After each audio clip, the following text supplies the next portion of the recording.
I'm just going to bring you 5 points that I think every business owner needs to know about what social media and what the internet can do for your business. And I think it might surprise you. So I'm not going to show you like all these bells and whistles and these fancy things. I'm just going to talk real. Just going to talk business. How is this going to help your business? So without further ado, let's get into point number 1. So point number 1 today is something that I talk about a lot. It's called front of mind attention. Social media is a tool that we use to capture the attention of people that are hopefully interested in buying your services or products or doing some kind of business with you. So we're using things like Facebook and Instagram and Twitter and LinkedIn to capture the attention at the first stage. Now, you know as well as I do that you're not always ready. People aren't always ready to buy. They're not always ready to take an action. And sometimes it can take multiple touch points before somebody actually does become this traffic coming to your website or your shop. So in order to increase the chances, we have to produce regular social media content to achieve what is called front of mind. And you want your company, your name, to be sat in that seat in their head. So if it's them or it's their family member, their mum, their brother, their sister, their wife, their husband, someone they work with, a friend, or even someone in passing conversation that asks, hey, do you know anyone who does this? You know that if you've achieved front of mind, it is your business name that they are going to say and recommend. Probably even if they've never been a customer of yours ever. Because by seeing your regular content, it has given them an idea, an understanding of what it is you do, how you do it, and who it is that you do it for. And that is extremely powerful because you cannot deny, I don't care like how old school you are, you cannot deny that word of mouth is one of the most powerful ways to get new business. Well, sorry, but this is just digital word of mouth. It's the same psychology. It's simply knowing something, putting 2 and 2 together to get 4, making problems disappear with solutions, which we all like to do. And by your business being front of mind in more people's minds, you're more likely to get those digital referrals, so to speak. So that is point number 1. Second thing that I want to talk to you about is how your social media, it should be connected, and it can be, and it should be connected to your sales objectives. You know, that's why when we work with our clients, we work with a marketing calendar 2 months in advance, so we know what it is that the business is trying to achieve. We want to know what the sales objectives are, because then we're able to use the tools at our disposal to help make that happen. Now, we're used to working with things like websites, email campaigns, ad campaigns in order to help those objectives to happen.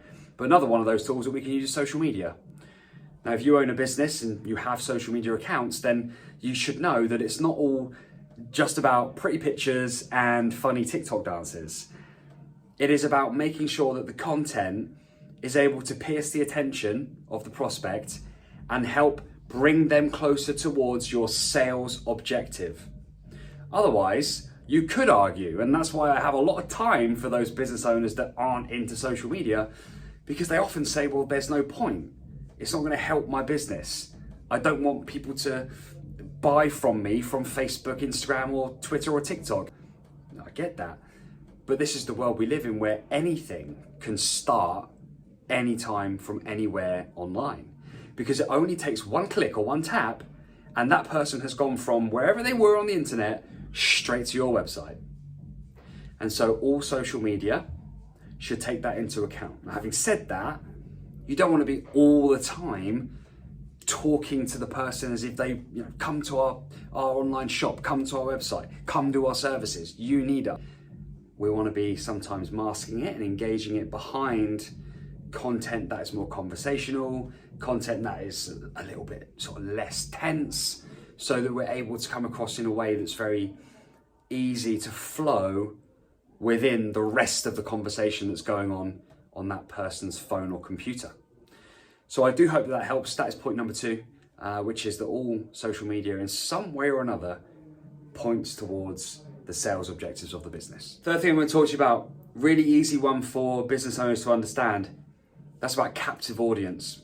Well, online, we have these constant flows of human beings coming onto the platforms and off the platforms, onto the platforms, off the platforms, as they bring their phones in and out of their pockets.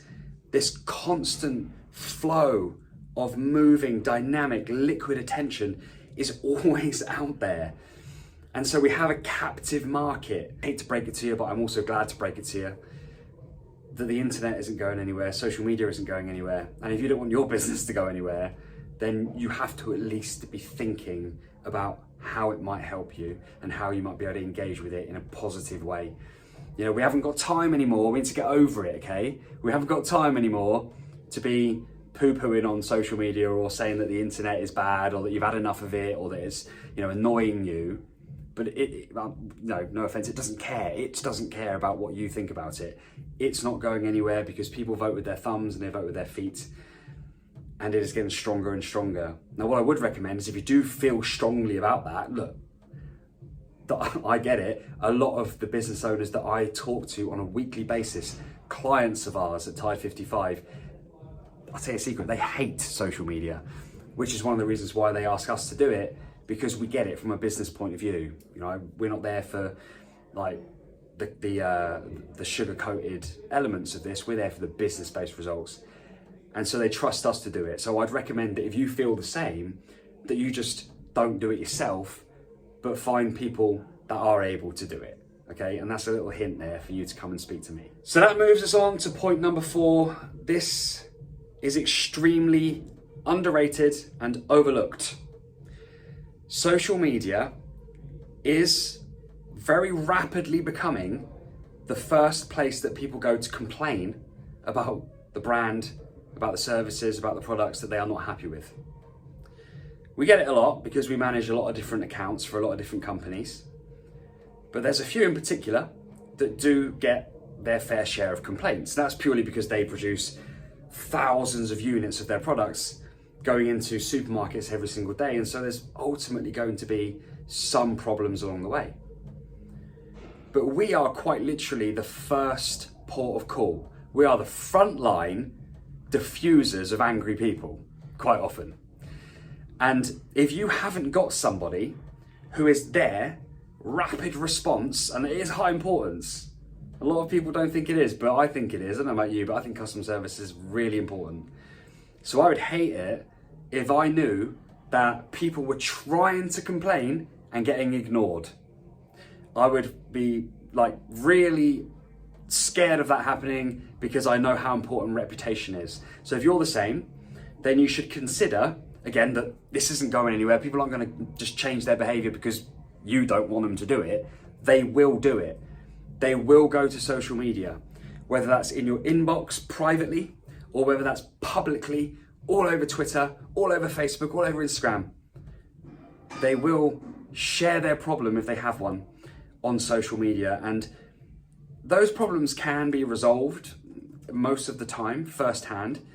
But if they can't, then at least be visible, at least be acknowledging the complaint, at least be showing some level of care so that you can transport that problem, that complaint, to a place where it can be resolved in-house or wherever it is that you need to go in order to get that solution or that resolution. So never underestimate the power of social media when it comes to customer service. Don't leave people hanging.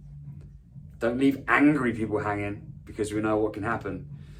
And if reputation is important to you, then that's another reason why you got to make sure that you're on top of this. Lastly, number 5, as I stand here today in June 2022, at the time of recording this video, social media advertising is still grossly underrated and underpriced. And what I mean by that is that you, as a business, can quite literally reach your dream prospects.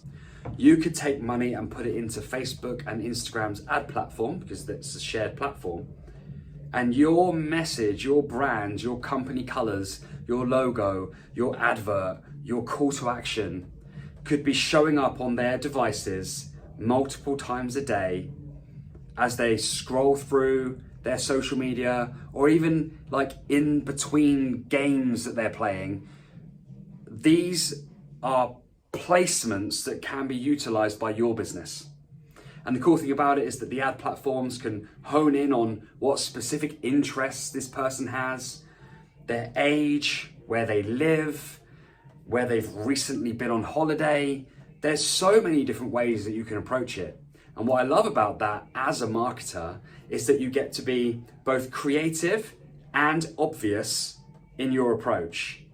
And when you combine creativity and a bit of the obvious, you tend to get a lot more of what works and a lot more success and better results and more positive ROI, which is a return on investment. So I don't know whether you've ever had a go at any kind of social media advertising, but it can be a bit of a minefield. It can be a bit confusing. So again, if you don't plan on spending hours and hours, days upon end learning about it, get people in that know what they're doing. Again, that's a little hint. You can come and speak to us. We'd happily have a conversation about how we might be able to help you, and start seeing what's possible. Because until you give it a go, how could you possibly rule it out? You don't want to be your industry's equivalent of Blockbuster Video that saw the internet coming and said, nah, it won't affect us because people will always want to go into their local high street, pick up a DVD, rent it for 2 nights, and drop it back off through the letterbox. They believed that that would never be a problem. They believed that that was always going to be what people wanted to do. They assumed too many things and they pretty much went bust because Netflix came along and other streaming sites, because they saw what was possible with the technology, and the rest is history. And so don't be your industry's equivalent. I know it might seem a bit drastic, but the longer you leave this and the longer you take before you have a website that's optimized for mobile and that's in alignment with your core values and your sales process, until you've got that, and until you've got steady messages going out on your social media, until you've got Google ads running and social media ads, and you've got SEO in the background working on your search engine optimization, until you've got all that, how are you possibly going to know? The longer it takes for you to get all that, the more chance you're giving your competitors to get a leg up on you. Because if they're doing it, they will be entering a very fast highway of attention that they could then turn to traffic, and they could then bring into their either online or offline checkout to become paying customers. Customers that you could have had, but you just thought, I don't think this social media thing's for me. So if anything that I've explained and spoken about in this video causes any kind of intrigue, any questions arise about either points 1, 2, 3, or 4 or 5, then please do go ahead, get in touch with me, ask me your questions. Like, no question is a stupid question. The old saying, right? The only stupid question is the one you didn't ask. I am not going to judge you because you're a fantastic business person. Like, I don't assume anything. I don't assume to know anything about your business. You know your business better than anybody else. And I respect that. And I also respect that everybody's start point with this whole internet and digital market thing is very, very different. So I'm not here to judge. I'm not here to swamp you with abbreviations and slang words. I'm here to talk business with you, business to business. I just so happen to have a fantastic team and a digital marketing agency that's able to use all these tools that we've been talking about and help them to help already successful businesses become even more successful. So if that resonates with you and you think, you know what, I'm gonna have a little chat with this fella, then my inbox is open. I'd love to hear from you. We can jump on a call and make that happen. So thanks for your time. I appreciate it. And we'll talk soon. Cheers.